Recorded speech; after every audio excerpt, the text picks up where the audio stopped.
Hai, halo, apa kabar? Assalamualaikum warahmatullahi wabarakatuh. Kembali di Bosudo Channel. Kita ngobrolin olahraga bola voli lagi. Red Spark kembali kalah. Dan kali ini bukan sekedar kalah biasa ya, tapi terlihat benar-benar kehilangan arah. Kekalahan 0-3 dari GS Caltech di akhir putaran keempat bukan cuma soal skor. Ini seperti alarm keras bahwa Red Spark sedang berada di titik paling rapuh di musim ini. Ketidakhadirannya Elisa Zanet tanpa keseimbangan, tanpa solusi, dan pertanyaan sekarang adalah apakah Red Spark masih punya harapan untuk musim ini yang sebentar lagi akan segera selesai? Nah, putaran keempat ditutup dengan hasil yang sangat menyakitkan.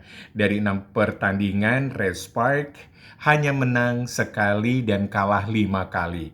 Lebih menyakitkan lagi, kekalahan terakhir datang dengan skor telak 0-3 dari GS Caltech, tim yang secara performa sebenarnya tidak terlalu stabil ya. Nah, disinilah masalah utamanya muncul. Absennya Elisa Zanet karena cedera ini membuat keseimbangan tim menjadi tidak seperti biasa. Karena kita tahu bahwa Zanet itu adalah penyeimbang tim atau serangan, penopang defense, dan pemain yang membuat sistem permainan tetap hidup selain tetap menyumbangkan poin bagi Red Spark. Saat dia absen karena cedera, Red Spark seperti kehilangan pusat gravitasinya. Tanpa Zanet, Red Spark juga kehilangan finisher utama mereka, pemain bertahan di blok, pemain yang bisa mengangkat mental tim. Sedangkan Inkushi, pemain asal Mongolia yang merupakan kuota Asia, sebenarnya punya potensi. Tapi masalahnya dia tampil dalam kondisi tidak 100% fit karena nyeri di telapak kakinya. Akibatnya, lompatannya tidak maksimal, powernya berkurang, dan terlihat ragu-ragu saat menyerang. Sementara itu, pemain lokal lainnya seperti Lee Son-woo, Park Jae-min, Jung Ho-young, dan Park Eun-jin belum menunjukkan performa yang belum mengangkat tim secara keseluruhan di saat situasi-situasi kritis. Inilah yang menjadi pokok permasalahan. Mereka bukan berarti buruk ya, tapi belum ada yang benar-benar bisa menjadi leader atau pemimpin di lapangan yang bisa membangkitkan moral atau mental dari pemain. Nah, masalah Red Spark musim ini bukan cuma soal teknis, tapi masalah terbesarnya adalah di mental dan juga sistem. Di saat tim-tim lain di V-League ini sudah memperbaiki mental, sistem mereka, Red Spark sepertinya masih terpuruk dan masih berputar di permasalahan itu-itu saja. Saat mereka tertinggal, tidak ada pemain yang bisa menenangkan tim, kemudian tidak ada pola serangan darurat, dan juga tidak ada perubahan tempo permainan. Semuanya monoton dan seakan sudah tidak tahu lagi harus berbuat apa. Permainan pun jadi mudah ditebak. Receive goyah, kemudian setter pun bingung, bola naiknya jadinya asal, dan akhirnya diblok lawan. Dan itulah yang terjadi ya dalam beberapa pertandingan terakhir ini.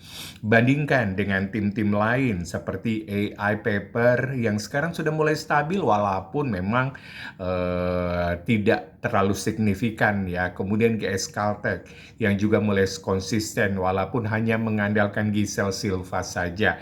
Tapi mereka masih tetap berusaha maksimal gitu ya untuk bisa memperbaiki di musim ini walaupun kesempatan untuk bisa meraih playoff itu masih susah bagi GS dan AI Paper. Tapi yang cukup signifikan itu adalah IBK Altos ditinggalkan pelatihnya mereka tambah gacor, kemudian yang tetap stabil itu adalah Pink Spider dan juga Hyundai Hillstead. Sedangkan Expressway High Pass banyak yang memprediksikan mereka akan menjadi juara reguler di musim ini.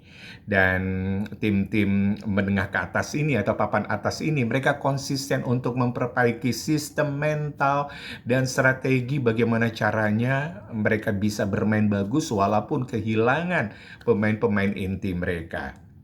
Sementara Red Spark, mereka terlihat seperti tim yang sedang menunggu keajaiban. Sekarang pertanyaannya adalah apakah Respak masih bisa selamat dari posisi juru kunci?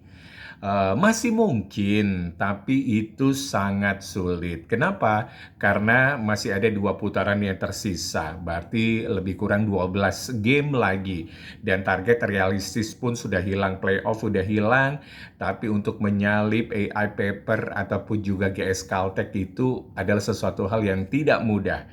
Tapi ini hanya bisa terjadi sih kalau sebenarnya akan ada perubahan besar. Tapi tidak tahu perubahan besar apa yang bisa menjadi terobosan dari pelatih Kohejin. Itulah yang menjadi pertanyaan sampai sekarang ini. Karena memang materi pemain yang secara mental sudah mulai drop, sudah turun, itu agak susah untuk dinaikkan lagi. Apa yang bisa dilakukan? Itu menjadi pertanyaan besar bagi semua fans Red Spark dimanapun berada. Mungkin ya, untuk sementara yang bisa dilakukan dengan sisa putaran yang hanya menyisakan putaran kelima dan keenam ini adalah strateginya yang bisa dilakukan adalah dengan mengubah mindset. Berhenti berharap pada satu pemain saja. Mainnya sudah kolektif gitu ya, bukan individual, dan ini memang tidak mudah ya, seperti mengucapkan membalikkan telapak tangan, karena kalau ngobrol-ngobrol aja, ngomong-ngomong aja gampang, tapi kenyataannya belum tentu bisa seperti itu. Tapi paling tidak ya siapa tahu akan ada perubahan ya dengan main kolektif bukan individual, dan tidak hanya berharap pada satu atau dua pemain saja. Kemudian yang kedua itu mungkin bisa saja ini ya, yaitu main lepas, bukan takut kalah. Nah, sekarang ini Red Spark main seperti tim yang takut kalah atau takut salah gitu kan. Takut salah, serba terburu-buru, penyelesaiannya kurang maksimal, mental mereka udah kena gitu. Padahal posisi sudah di bawah, tidak ada lagi yang bisa hilang, yang bisa diharapkan. Mengapa mainnya tidak lepas saja? Dan tidak takut kalah gitu, tapi tetap harus ngotot mainnya, dan kemudian rotasi pemain lebih berani. Kalau pemain tim inti tidak perform, jangan dipaksakan juga. Coba kombinasi baru, cari energi baru. Menang atau kalah tidak jadi masalah, yang pasti sudah tahu titik kelemahannya di mana dan apa yang harus diperbaiki ke depannya. Yang terakhir itu adalah, bukan terakhir, masih ada yang keempat, perkuat defense dan receive. Karena menyerang saja tidak cukup. Kalau receive hancur, sekuat apapun, spikernya akan sia-sia. Yang terakhir adalah bangun mental, bukan taktik saja. Pelatih harus menjadi motivator buat pemain dengan emosi, bukan tekanan ya. Walaupun tetap memberikan dengan arahan-arahan yang sedikit keras gitu, tapi jangan menjadi sebuah tekanan, sebuah beban, dan ini mungkin akan menjadi tim semakin terpuruk gitu. Jadi memang harus ada pendekatan-pendekatan yang berbeda terhadap pemain-pemainnya Respak, tapi itu kan hanya menurut pendapat saya saja. Kemudian yang terakhir adalah, haruskah Respak pasrah? Tentu saja tidak. Tapi mereka juga harus realistis. Musim ini mungkin bukan musim kejayaannya seperti 2 musim yang lalu masuk babak playoff dan menjadi runner up. Tapi bisa menjadi musim pembelajaran. Nah, kalau Red Spark menyerah sekarang, maka mereka benar-benar kalah sebelum musim berakhir, dan itu jangan sampai terjadi ya. Namun kalau mereka berjuang habis-habisan, meski tetap kalah, setidaknya mereka kalah dengan terhormat. Red Spark saat ini ada di persimpangan jalan antara bangkit atau tenggelam. Pertanyaannya adalah bukan lagi soal taktik, tapi soal mental dan keberanian.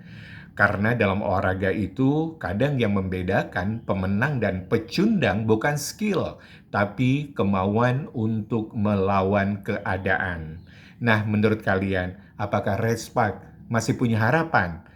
Atau musim ini memang sudah selesai sama sekali? Tulis pendapat kalian di kolom komentar. Jangan lupa di like, subscribe, dan share kalau kalian Volley-mania. Kita jumpa lagi di lain kesempatan. Assalamualaikum warahmatullahi wabarakatuh.